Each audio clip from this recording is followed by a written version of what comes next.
Hey guys, it's Luke Johnson from Noetic, the Philosophy, Poetry, Humanities Teaching app, and I'm back today with my friend Charles Clifford Brooks III, and he is going to teach us a new poem. Um, I'll just let him do what he does. Thank you, Luke. Today, I'm going to read a poem, Passera Mortuus Est, by Edna St. Vincent Millay. And Millay is one of my all-time favorite poets for the fact that she was very succinct in her writing. She was one of the first three to win an award for her work in poetry. And she also did work with American playwrights. She was a very strong voice in the feminist movement at the time, but not heavy-handed in it. She won the Pulitzer Prize in 1923 for the Ballad of Harp Weaver, and she had a tumultuous love life. She was proposed to a few times and declined in fear that they would put her into a life of domesticity, and then later found that having love affairs with maybe those who were a little younger and not as mature as her and ready for her intense intellect and independence were the catalyst to throw her into some deep depressions. And that didn't so much reflect or jade her work. And when I come back to poetry that speaks the reality of love and speaks the sometimes the downfalls, but then the crescendos and highlights of that emotion, you get the feeling that she had a very grounded idea, though sometimes, as many artists are, we have a propensity to mullygrub or get a little more dour at times. But in her poetry, I can see as she's working herself out, in my opinion, these ideas that she has, these emotions that she's working through, she always tends to come out on top. But when she's kind of in that belly of the beast, as it were, of heartbreak, like with Passera Mortuus Est, she really gets you into that sting of hurt. And so what I'll do now is read the poem and really show you with very few words that she uses in this poem how gorgeous her ability to make heartbreak beautiful really is. Passera Mortuus Est. Death devours all lovely things. Lesbia with her sparrow shares the darkness. Presently, every bed is narrow, unremembered as old rain, dries the sheer libation. And the little petulant hand is an annotation. After all, my erstwhile dear, my no longer cherished, need we say it was not love, now that love has perished? I just want to read that again. I get excited about these things, not just because of the idea of it, but, you know, it's like, would a rose by any other name smell as sweet? You know, it's better to have loved and lost than never to have loved at all. That's really the idea that I get here from this poem, without her in any way, I believe, intentionally trying to mimic that idea, but just the universal appeal of some of these themes sometimes inadvertently fall in the same sort of vocabulary of the bittersweetness of having something wonderful. And if it doesn't end in a horrific train wreck of emotional abuse, maybe sometimes relationships aren't meant to be forever. But that even if it does end in pain, does that mean that it wasn't love when it existed? That it isn't to be cherished and remembered sweetly, even if the pain is sharp now? Let me read that again. Passera Mortuus Est. Death devours all lovely things. In contrast to last week's poem, again, or even really, I guess, married in the same theme of that, is that all, like with Carl Sandburg, nothing beautiful lasts, in essence, to paraphrase that. But maybe a little bit more of an emotional tie here as Millay was going through a breakup and looking back immediately on that. Death devours all lovely things, which it does. That's life. Lesbia with her sparrow shares the darkness. The idea, again here, that the sparrow that carries mythologically your soul to heaven in some cultures, again, carrying that love away and into heaven to a place where it will be remembered, shares the darkness. Once the sparrow takes flight and removes that love and takes it to a better place, that emptiness, as it is to lose someone that you care about, does leave a momentary void or darkness within yourself. And presently, every bed is narrow. Perhaps that means, and I take it to mean, that when you don't have your lover with you that you've been used to, that you've hugged up to, that you've kissed in the middle of the night, that you've rolled over and felt there just for peace, that bed can feel very lonely and therefore narrow. Now, my favorite line almost in any poem, unremembered is old rain.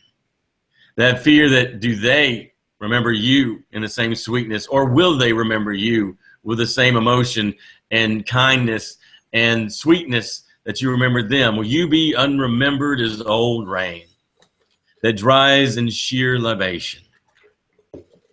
And the little petulant hand is an annotation. That childish hand that reached out to you now seems so childish, and maybe I feel so silly, or she felt so immature to have reached out and tried to hold someone that close and keep them close at hand, and now it's they're empty, holding out, and simply an annotation. After all, my erstwhile dear, my no longer cherished, need we say it was not love, now that love has perished? Where again, you take it from these first two stanzas where she's got this powerful, sharp, but not jagged language here to paint these immediate pictures of you sitting or lying in bed, maybe in the dark, with that hand across the bed, realizing again that they're not there, that the love that you had is now just flown from you. And maybe again, as poets do, as artists do, as the more creative minds do, we construct not a lie or something to make us feel better, but from our rich inner worlds, we're able to place them in an idea of mythology where we see these same things as love lost, love loved while we're there, all the way back to Orpheus and Eurydice, where the saying, the gods never really suffer man to be too happy, where Eurydice was robbed from Orpheus, but still there's that sweetness, that bitter sweetness of the love that he will always remember, even in the end when he lost her along the way, almost out of hell and back into life, that on the greater scheme of things, no great thing seems to happen twice. And so again, just like in these tales that are told again and again, not to regurgitate some sort of facade of what we hope to be true, but what is true. That's why these things happen over and over again, why these stories seem to reverberate over and over again, is that death does devour all lovely things, whether it be nature or friendships or our family, that all of us will eventually return to the earth, old ideas eschewed aside, cast to the ground, with new ones picked up, with some kind of idea at the end, after all, my erstwhile dear, kind of a little bit of a jab maybe that he was the one that pulled from her to leave her in this spot. My no longer cherished, back on her. After all, my erstwhile dear, maybe again, you left a little too soon or you didn't give us the chance. However, my no longer cherished, that could be seen as them removing themselves from being cherished by her, but maybe she's already, without any bitterness, began to look away, to be her own woman. Again, that feminist movement, feminist not being a man-hating term, but a independent woman being able to say, my no longer cherished, we did fall in love, I did love you, you loved me, but my erstwhile dear, you're not here anymore. So you're not my cherished, you're not my center, you are not my focus, and what I want to put down on paper again and again in a way that makes emotion and love and compassion my center point in him. But at the end of the day, Need we say it was not love, now that love has perished? There are 3 stanzas here where she goes from a very broad, sweeping, powerful line, as we have seen in the last few weeks. And I think in poetry that first line, just like the first line in fiction, that's got to snap. That's got to be your own words, yet be universal in the fact that it swallows up all of human experience that have gone through something like this, whether it be the death of a loved one, the loss of a boyfriend or a girlfriend, or it could even go so far as to losing a friend. Lesbia with her sparrow, again, lifted off, to gone somewhere, hopefully, again, where you wish that person, unless it is, again, a train wreck of emotion, you want them to be lifted off, to be gone and be happy with someone else. The idea that people say time and time again, if you're not with me, I want you to be happy with whomever you do choose, because to stay with me and to know that you were with me out of pity or with fear that it would hurt me would cause me more pain than knowing that you were going to leave to be happy with someone else or on your own. Shares the darkness. Presently, every bed is narrow. That could be no matter, again, this fidgetiness in her, and when you're trying to find that fulfillment, moving from room to room, laying on the couch, in the recliner, going to the other guest room, going back to your bed, finding that every place you lay now feels so narrow without that person in your life that opened up those avenues and made the sky seem to be this endless expanse of blue and bliss. But again, unremembered as old rain, that fear that the time we spent and the feelings that we had and the emotions that we put together will be unremembered as old rain. Dries in sheets of libation. Dries, this unremembered as old rain dried up, and this pain that we now share, or maybe she fears she has on her own. And the little petulant hand is an annotation. It seems to me her feeling that she feels childish, the petulant hand. That's usually a word that's given to a child or someone who's not seen as an adult or someone mature enough to handle what's going on. And that empty, childish hand reaching up for no one to hold it is simply an annotation, a detail perhaps in this other person's life. But then gathering strength in the 3rd stanza. After all, my erstwhile dear, my no longer cherished, need we say it was not love, now that love has perished?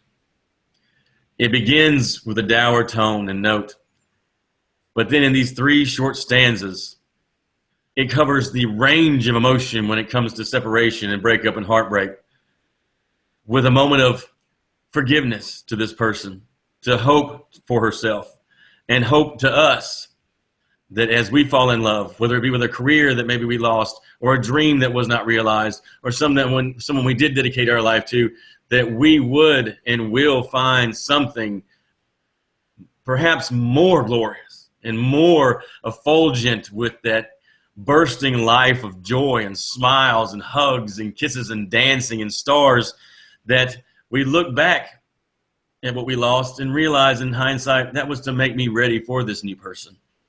It was to make me ready for this new experience, this new job, this new hobby, this new craft that now I can do, that I've learned through life with experience.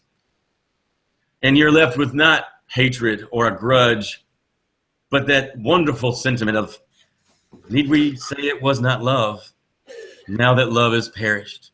That even though this is not there anymore, we don't need to see it as an accident or a horror story or something to be wept over for every day, that so many, especially the romantic poets, seem to do with one little slip-up, hiccup, one slight at our emotions, that the rest of our lives are this dour walk of drudgery. It's not. St. Vincent Millay takes this poem, Passear Mortuus Est, and moves it away from that, acknowledging those negative feelings, those moments of hurt, but then wrapping it up with a nod to that dear and a farewell. But do we need to see this as something that was wasted? And in this poem, I don't think she believed that. And I don't think any of us should. Life is a progression of failures that I believe only lead to greater successes. And I know that in my love life, I have come to a place where I have found that kind of peace. And I will do all in my power to live this poetic life in a real world setting, and hope that my bed never feels narrow again. Thank you so much, Cliff. I really enjoyed that. Thank you.